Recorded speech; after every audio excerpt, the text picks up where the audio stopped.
રાજસ્થાનના જેસલમેર જિલ્લામાં આ રામદેવ નામની જગ્યા પર 14મી સદીમાં એક પ્રસિદ્ધ લોક દેવતા થયા.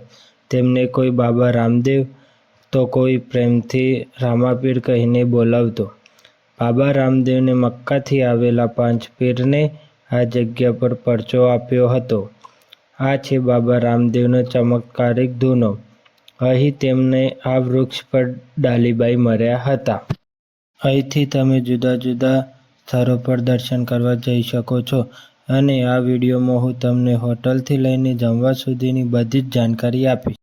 અને રૂનીચા ધામ આવવા માટે સૌથી નજીક આ રામદેવડા રેલવે સ્ટેશન છે. અહીંથી બાબા રામદેવનું મંદિર 1 કિલોમીટર નજીક આવેલું છે.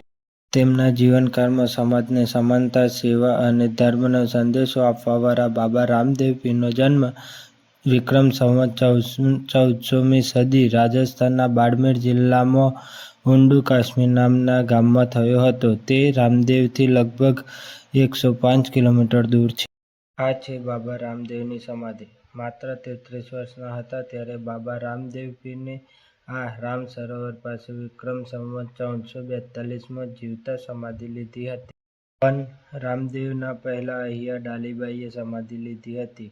આ છે ડાલીબાઈની સમાધિ. ડાલીબાઈ રામદેવની મુંબોલી બહેન હતા. આ છે ડાલીબાઈની બંગડી. અહીં ડાલીબાઈની બંગડીમાંથી નીકળવાની પ્રથા છે. જો કોઈ પોતાના મનમાં ભક્તિભાવથી અહીંથી નીકળે છે તો માનવામાં આવે છે કે તેના બધા પાપો દૂર થઈ જાય છે. અહીં આ મંદિરમાં બાબા રામદેવના વંશજોની બીજી ઘણી બધી સમાધિઓ જોવા મળે. તો મિત્રો, મારું નામ છે રાઠોડ સિદ્ધરાજ.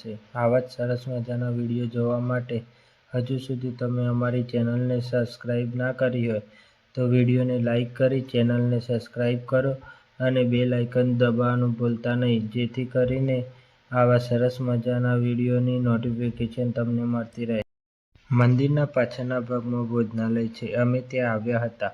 અહીં રામદેવરામાં આવવાવાળા બધા જ ભક્તો માટે ફ્રીમાં પ્રસાદ સ્વરૂપમાં પેટ ભરી